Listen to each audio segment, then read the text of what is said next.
우리는 흔히 생하면 좋은 것 같고 극하면 나쁜 것 같잖아요. 하지만 동양의 관점에서는 좋고 나쁨이 없습니다. 우주에 좋고 나쁨이 어디 있겠어요? 생이라고 해서 꼭 좋은, 생해준다고 해서 좋은 게 아니고 극한다고 해서 나쁜 게 아닙니다. 나쁜 기운은 극당해야죠. 나쁜 버릇, 응? 나쁜 생각, 이거는 그거를 당해야 됩니다. 좋은 생각, 아름다운 생각 생해줘야죠. 그래서 그게 우리 보통 상생하면 좋고 상극하면 나쁘다. 이건 전형적인 이원론적인 서구적 사고입니다. 동양에는 생과 극은 우열이 없습니다. 다만 운동일 뿐이에요. 자, 목의 기운은 화의 기운을 낳죠. 목으로 불을 떼니까. 그리고 화의 기운은 토를 낳게 됩니다. 여러분 이렇게 화전민들 생각하시면 되겠어요. 땅에 불을 확 지르고 난 뒤에 하면 더 비옥해져서 이렇게 농작물이 더 잘 자라잖아요.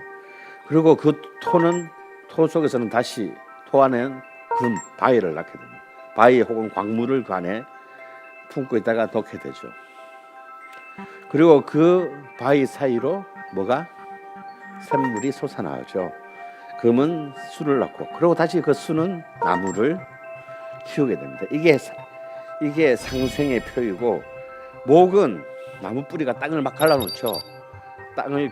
토를 극하게 되고, 토는 물을 막지 않습니까? 수를 극하고, 수는 불을 꺼뜨리죠. 화를 극하고, 화는 금을 녹이니까 금을 극하고, 금은 나무를 베니까 목을 극합니다. 근데 참 재밌는 것은요, 상생이라고 하더라도, 수생목이라고 하더라도 수가 너무 많고 목은 작으면 이게 수가 목을 생합니까? 아니, 나무가 이제 묘목으로 이렇게 요만한데 빨리 자라라고 물을 하루에 1톤씩 부으면 어떻게 되겠습니까? 다 썩어버리겠죠. 그래서 수생목이지만 수가 과다하면 나무는 썩습니다. 목생화지만요, 목이 여러분 아궁이에 불 좀 더 세게 달라고 막 나무를 꽉 채우면 어떻게 불 꺼집니다. 화생토지만 불이 너무 세면 흙이 도자기가 되어버려요. 토생금이지만 토가 너무 많으면 토다금매라고 해서 흙이 보석을 덮어버립니다. 묻어버립니다. 그래서 생이라고 해서 생하는 것이 아니다는 거예요. 극이라고 해서 극하는 게 아닌 겁니다. 자, 금극목이라고 하지만 극하는 주체인 금이 약하고 목이 강하면요, 가령 이런 아름드리 나무를 가트칼로 자르겠다 그러면 말이 됩니까? 가트칼이 부러지겠죠. 그래서 토극수라고 하지만 쓰나미가 몰려오는데 모래 주머니 하나 들고 이 쓰나미를 막겠다?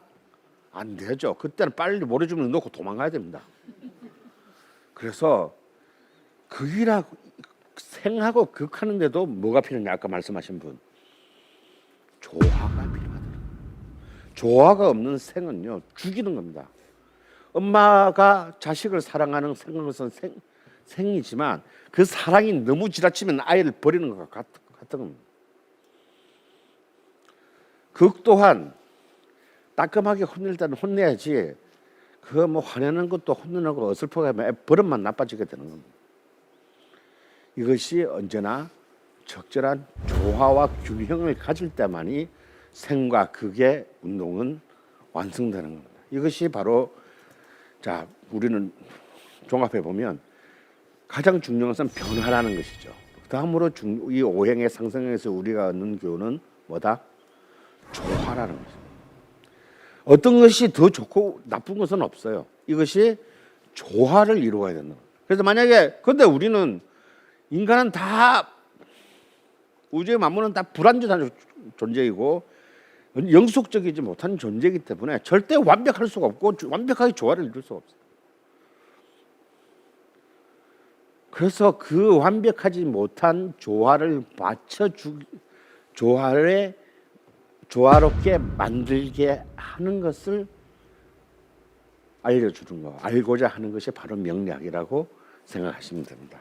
음양과 오행론을 바탕으로 드디어 이제 이 하늘의 기운과 땅의 기운을 만들어낸 것을 이제 그 간지라고, 천간과 지지 이걸 합쳐서 간지라고 합니다. 그래서 천간은 10글자로 이루어져 있어요. 천간은 왜 10글자입니까? 음양 오행이잖아요. 오행이 음과 양이 각각 한 벌씩 있으니까 5 곱하기 2 하면 10개의 글자예요. 자, 목의 글자가 2개. 그러니까 양의 기운을 가진 목 하나, 음의 기운을 가진 목 하나. 양의 기운을 가진 화 하나, 음의 기운을 가진 화 하나. 이렇게 해서 딱 이렇게 돼요. 지지는 12자입니다. 왜 12자일까요? 네? 자, 하늘에는 계절이 없죠. 땅은요, 불행하게도 우리는 계절이라는 한계 속에 삽니다. 그 계절을 규정하는 게 뭐죠? 달이죠. 달이 몇 달로 이루어져 있습니까? 12달로 이루어져 있습니다. 그래서 동양이나 서양이나 다 이 땅의 기운을 재는 단위는 12개입니다.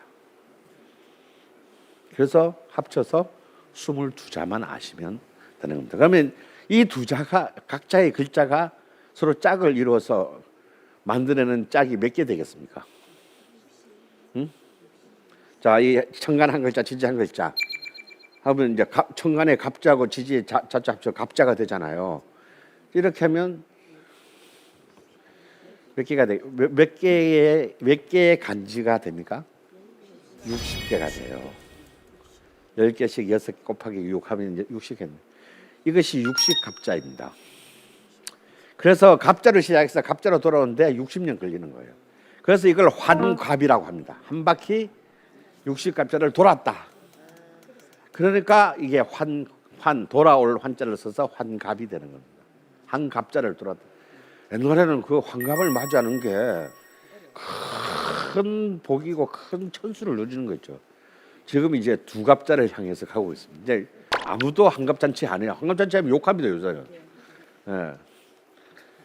지금 이제 우리는 2갑자를 향해서 지금 가고 있고, 아마 지금 여기서 젊으신 분들은 아마 제가 볼 때 평균 수명이 100살 넘어가는 시대를 살게 될 거예요.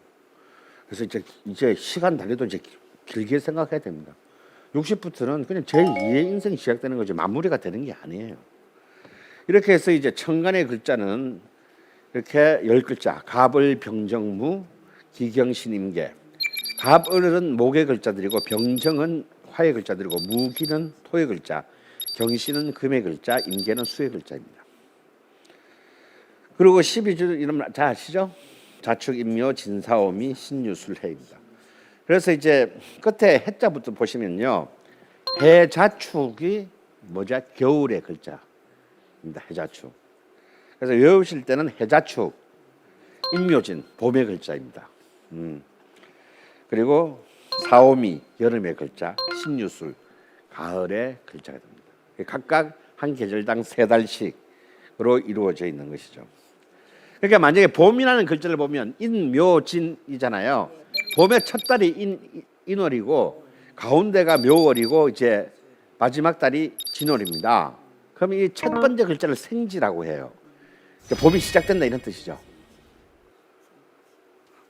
봄이 시작된다는 뜻이죠. 아직까지 겨울의 기운이 좀 남아 있겠죠. 좀 춥습니다.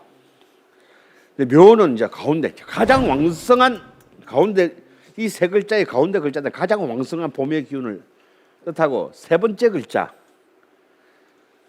지는 봄이 이제 끝나고 이제 여름으로 갈아탈 준비를 하는 환절기가 되는 겁니다.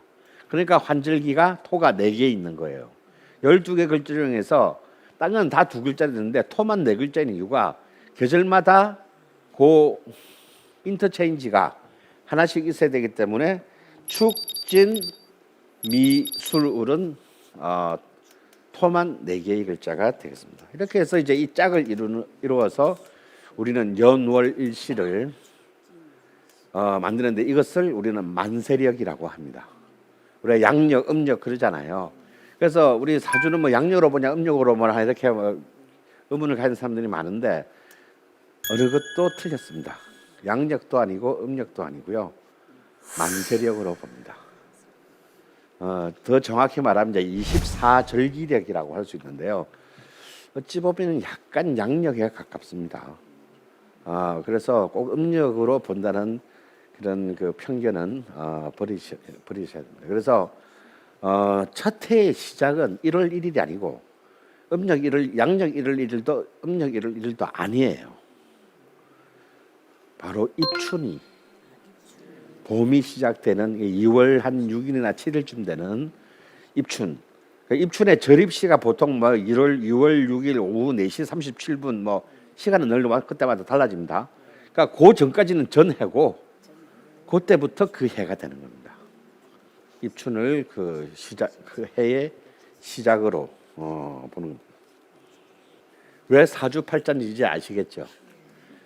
왼쪽부터 이민, 개묘, 무신, 임자인데요. 이민년, 개묘월, 무신일, 임자시생이라는 뜻입니다. 이거 누구 거겠어요? 제 겁니다. 그러니까 연애 두 글자씩에서 네 개의 기둥이 있잖아요. 사주. 그 각 주마다 천간과 지지, 하늘의 기운과 땅의 기운이 한 자씩 있으니까 곱하기 2에서 8개, 팔자가 되는 겁니다. 그래서 사주팔자라는 게 딴 게 아니고요. 바로 이 만세력에 의한 내 운명의 코드가 바로 이 팔자가 있습니다.